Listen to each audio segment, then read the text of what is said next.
Além disso, né, vocês viram que lá, por exemplo, naquele chatbot lá que eu dei de exemplo, né, da compra lá, da venda do óculos, né, do óculos de sol, né, tem todo um módulo inteligente por trás, né? Não é só o chatbot, mas todo o módulo inteligente. Então, se eu tiver um módulo inteligente, eu tenho que fazer o projeto desse módulo inteligente. E ainda não existe um método difundido no mercado. Lembra que eu falei para vocês no começo, né, da apresentação? Hoje em dia a gente tem alguma coisa de que a Carnegie Mellon está falando de Artificial Intelligence Engineering, né, tá? Justamente para estudar como é que eu vou ter esses métodos, essas técnicas para desenvolvimento, né, de sistema inteligente. Já existem alguns métodos específicos, né? Então, o CADES é Knowledge Acquisition and Design Support, né? Esse CADES aqui ele existe desde a década de 1990, tá? Né? Eu cheguei a usar o CADES em alguns dos sistemas que eu desenvolvi, né? Lá na época que eu estava pesquisando na Escola Paulista de Medicina e depois na Poli, né? Tá? Então ele ainda existe, né? Tá? Existe o Proteger, que é para modelagem de ontologia. Se a gente estiver falando de ontologia, a gente está falando de proteger. E existe o Tropos, né? Que é o método para desenvolvimento de sistema multiagente, né? Tá? Que seria como se a gente pensasse no chatbot inteligente, né? Tá? Eu tive um aluno que também trabalhou em cima do Tropos, né? Tá? E o iFickBot, né? Que é aquele que eu tava, o método que a gente estava usando, que é para o chatbot, ele é derivado desse Tropos, né? Tá? O SD e o SR, né? São diagramas que vêm, né, sendo utilizado aqui no Tropos, tá? Mas eu diria para vocês que ainda não existe alguma coisa pré-estabelecida, tá? Então eu teria que estar estudando isso. Uma das coisas que o pessoal tem discutido bastante, como faz a validação, né? Como é que eu faço teste nesses sistemas, né? Tá? Então também ainda não tem algo muito definido, né, em relação a isso, então não tem muito o que dizer. A única coisa que eu posso colocar para vocês é que existem alguns desafios no uso da inteligência artificial, né? Então, a anotação, labeling de dados é fazer anotação. Então, o sistema ele aprende, mas aprende a partir do momento que você diz para ele o que, que é. Né? Então, por exemplo, aqui estou falando que isso aqui é um trem, estou falando que isso aqui é um ciclista, eu estou falando que isso aqui é uma casa, né? Tá? Então, ele vai olhar isso aqui, ele vai aprender que isso aqui. Então, se eu não tiver essa anotação, ele não consegue aprender. Não basta eu mostrar essa foto, ele já sai sabendo que isso é um trem, que isso é um ciclista. Não, ele vai ter que ter um treinamento, né, em todas essas figuras e formas, né, tá, para ele poder chegar a isso. E aí, onde eu vou encontrar tudo isso anotado? Né? Então, isso é muito difícil, né? E às vezes custa muito, porque tem que contratar especialistas para fazer esse tipo de coisa. Aqui nesse caso, nem tanto, né? Mas pensa no diagnóstico, né? Preciso ter lá especialistas para poder me dizer a respeito disso. Obter massivos conjuntos de dados para treinamento. Preciso de muita variação, senão ele fica com viés, ele só vai conseguir encontrar. Se eu colocar só foto de gente de perfil, ele só vai conseguir fazer a detecção disso de foto de perfil. Não adianta colocar outro tipo de foto que ele não vai encontrar. Então, eu preciso ter um grande número de treinamento. Então, gente, não adianta, tá? Você fala assim, ah, eu fiz aqui esse sistema, tá? Inteligente. Aí você fala assim, quanto você usou de treinamento? Sem registros, esquece, não fez. E há coisa nenhuma. Então, cuidado também, né? Que aí tem muita gente que acaba fazendo isso, né, e acaba vendendo aí, né, e o pessoal acaba comprando. Então, essa questão que tem que ser muito bem analisada. Né? Uma das coisas que não existe como explicar como o problema foi resolvido, principalmente se eu usar rede neural, e mesmo se eu usar, por exemplo, alguns métodos estatísticos, eu não consigo saber qual que é a explicação do problema. Então, hoje tem uma área da inteligência artificial que só está tentando estudar como é que eu posso explicar o que, que ele aprendeu. Generalização do aprendizado, isso é outra coisa. Vale para esse? Será que vale para N mais um? Né? Será que eu consigo colocar FIFO aqui, né? Eu não consigo, né? Costumo de falar que assim, eu fiz para um, fiz para mais um, vai valer para todo mundo. Não é bem assim, você sabe que no mundo real não é desse jeito, tá? Então, é muito difícil você fazer a generalização do aprendizado. Se você fizer, você tem que tomar muito cuidado. E uma das coisas que é muito importante é viés, né? Qual que é a viés nos dados do algoritmo? Então, aqui, ó, né? Então, aqui é uma forma de você estudar, né? E como que você vai fazer, né? Essa coisa do bias, né? Do viés aqui, né? O que você tem que, né? Ter de treinamento para não causar esse viés, né? Então, eu sempre falo assim, você pega uma base de dados, né, em que a maioria, né, 70% da base, né, é de homem com câncer de mama, né, e 30% é mulher com câncer de mama. O que o sistema vai aprender? vai aprender que quem tem câncer de mama é homem. Aí a gente sabe que isso não é verdade. Né? Tá? Então, é isso que tem que tomar cuidado. Né? Tá? Então, tem alguns algoritmos, tem algumas formas de você conseguir trabalhar esse tipo de coisa. Né? Então, tem gente que até começa a, como eu não tenho um número de dados suficiente, eu começo a montar dados, né, para completar. Né? Então, por exemplo, eu tenho 70-30, então eu gero, né, artificialmente, né, para ficar 50-50, para ficar 70-70, né, vamos pensar assim, ter 70, né, de câncer de mama em mulher e 70% de câncer de mama em homem, né, para ele poder ter as coisas todas corretas, né, tá? Eu começo a criar, né, dados artificiais. Só que será que esses dados artificiais elas ocorrem no mundo real? Né? Tá? Tem um trabalho de uma aluna de mestrado em que ela fez isso. Ela pegou e dos dados que ela tinha, o que, que ela fez? Ela tirou os dados que tinham a mais, né, tá, do mundo real e fez lá, né, com dados de treinamento igual.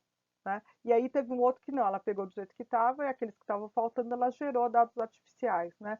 Qual que deu na hora de fazer o teste? Né?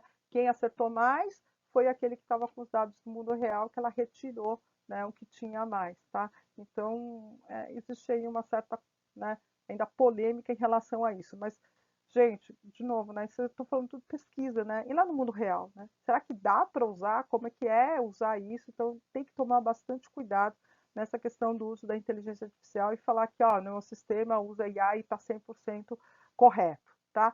100% correto não tem. Tá? Principalmente porque a IA tudo é estatística, tá, gente? Pontos a considerar do desenvolvimento de aplicativos e sistemas inteligentes. O desenvolvedor é responsável por entender e diminuir os riscos dessa nova tecnologia, que é realmente, tá? Ele é responsável. Então, o especialista em sistemas de apoio à decisão tem que estar presente. Você tem que ter esse especialista na área de domínio. E mesmo assim, tem que explicar muito bem para ele, porque ele é uma pessoa que não é de computação, geralmente não está entendendo o que está acontecendo. Tá? Então, o que, que acontece? Ele imagina que o computador aprende que nem um ser humano. Tá? A gente é muito mais evoluído. A gente viu um gato de perfil, né, de lado e de frente, mesmo que a gente não tenha visto de perfil, tá? Quando a gente vê um gato de perfil, a gente já imagina que aquilo é um gato. Né? Então, a gente tem essas conexões neurais e que conseguem fazer isso. Né? A gente é muito avançado. O que, que acontece? O especialista ele não era da área de computação. Então, o que, que ele acha? Ele acha que o computador aprende que nem ele. Então, que não precisa mostrar o de perfil. Né? Que já vem de frente, ele já vai entender. Então, tem que ser explicado isso para o especialista, tá? Senão ele pode incorrer em erro. Tem que ser crítico a usar, né? Então, na verdade, aqui a pessoa que vai usar, né? Tem que ser crítico, né? Não usar. E você também tem que saber, né? Olhar para aquilo e não mostrar só aquela coisa boa, né? Pode ter coisas negativas. E o que, que ele tem que fazer, tá? Olhar, né, nos resultados o falso positivo e o falso negativo, né? Então, lembrar, isso é estatística, né? Quanto eu tenho de falso positivo, quanto que eu tenho de falso negativo? Será que né? O falso negativo, o que é o falso positivo e falso negativo? Né? Tá? O falso positivo é aquele que eu digo que ele tem, né, mas ele não tem. Né? Então, eu tenho lá um sistema que olha uma mancha e diz se aquilo é câncer de pele ou não. Tá? Ele diz que aquele é câncer de pele, mas na verdade não é. Esse aqui não tem muito problema, né? Se a gente pensar bem. Por quê? Porque essa pessoa vai no médico, ele vai olhar e vai dizer que não é um falso positivo. Só que se a gente pensar bem, a gente pode onerar o sistema de saúde.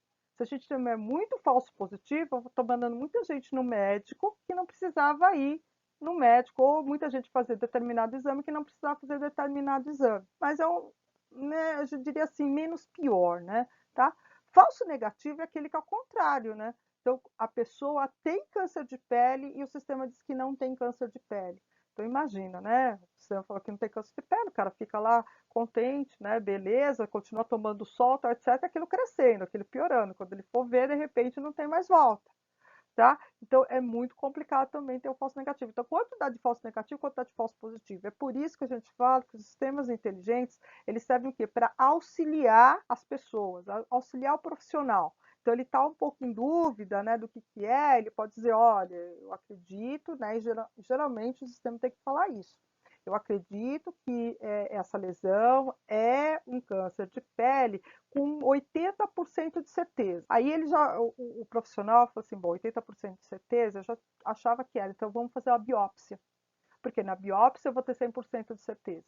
Só que assim, por que eu vou fazer uma biópsia naquilo que não precisa? Então, vamos supor que aí ele veio lá e falou assim, olha, isso aqui é 10% de chance de ser câncer de pele. Existe a possibilidade desse falso negativo. Então, o que eu vou fazer? Em vez de eu pedir uma biópsia, vamos acompanhar, que é o que a gente faz mesmo, tá?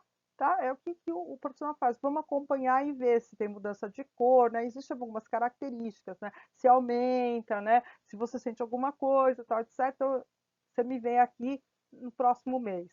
Ou daqui 2 semanas você vem para a gente olhar. Por quê? Porque aí pode ter, né, saber melhor o que é. Ou se não, né, pode ser uma decisão do próprio paciente, não, vamos tirar. Vamos tirar, que eu não quero saber, tal, etc. Que nem a decisão da Angelina Jolie, né? Tá? Quando ela fez lá a retirada da mama, né? Tá? Não, não quero esperar, né? A possibilidade de ser muito alta, já tenho isso na carga genética na família, então eu vou retirar. Tá? Então, isso é uma decisão do paciente, tá bom? Mas lembrar dessa questão do falso positivo e falso negativo. Avaliação, criar evidências, mostrar, demonstrar que isso funciona, tá? E tomar cuidado com o automation bias, né? Que é o viés de automação, ou seja, na verdade o profissional está correto, só que como a máquina diz outra coisa, ele acha que ele está errado. Então tem que tomar muito cuidado com isso, porque às vezes quem está certo é realmente o profissional, né? E não a máquina. Os secretários de dados com ética e profissionalismo, isso é outro ponto que deve ser também trabalhado, tá? Tem que ser visto. E recentemente, vou até falar para vocês sobre uma coisa que aconteceu aí com a minha irmã, né? Em relação a cheque, gente. Né? Então, aquele reconhecimento do valor no cheque pelo celular. O reconhecimento foi feito errado. Em vez de R$ 106, tá? Deu 1.060 e não tinha como voltar. A pessoa que olhou aquilo lá, né, sabia que era 106 e viu lá que o reconhecimento foi 1.160. Gente, deu problema danado, tá? Para tentar estornar, tentar ver, tal, etc. E aí descobriu-se que não tem ninguém que verifica realmente isso. Então, de novo, né, pode dar o quê? Problema aqui, né, na hora, porque eu tenho uma porcentagem de acerto e uma porcentagem de erro. Então, tem que ter o sistema tem que ter a umidade, quem desenvolveu, de quando está em dúvida, quando não viu corretamente, né, de ter uma maneira de assinalar aquele cheque, né, porque a escrita está ruim, não dá para entender, tal, etc. Assinala e manda para uma pessoa, ser humano, para fazer isso. Né, tá? Ou se não, né, quando tira a foto lá, permitir que a pessoa mude. E quando a pessoa muda, aquilo automaticamente vai para um ser humano para verificar se aquilo está correto. Essa é a forma ideal para fazer. Então, assim, é muito difícil hoje em dia tirar realmente o ser humano, né, de toda e qualquer decisão, né? Então, tomar muito cuidado com esse tipo de coisa. Uma coisa basicamente simples, né, gente, tá? Aqui eu falei de cheque, mas isso pode ser laudo de exame, isso pode ser uma série de outras coisas, né? Tá? Que tem reconhecimento o quê? De escrita manual, né? Tá? Então, aqui é uma coisa para colocar vocês como um alerta, né? Que não é só coisa de saúde, né? Etc. Aí que tem que tomar cuidado. Às vezes coisas simples. E aí, algumas coisas que você tem que olhar, né? No processo de construção, tá? Então, trabalhe de perto com o especialista do domínio, isso eu já falei para vocês. Desenvolver ferramentas, né? Então, geralmente a gente tem que fazer aí processamento de linguagem natural, para extrair conceitos não estruturados, associações. E aí a gente usa bastante ontologia, tá? Nessa parte aqui. Combinar dados estruturados e não estruturados para criar conhecimento, tá? Então, né, usa até se a gente falar, né, de banco de dados relacional e banco de dados no SQL. Valide e interage com o especialista de domínio, né? E quando você está pensando na aplicação de IA, né, você tem que pensar na sustentabilidade do sistema como um todo, né? Então você vai usar IA para quê? Para aumentar a eficiência, tá? Seja ele do sistema ou do profissional, vai reduzir o viés, vai escalar o conhecimento do especialista, ou seja, não precisa ter especialista em todos os lugares, inovando um domínio complexo, tá? Nunca pensar em substituir alguém, tá?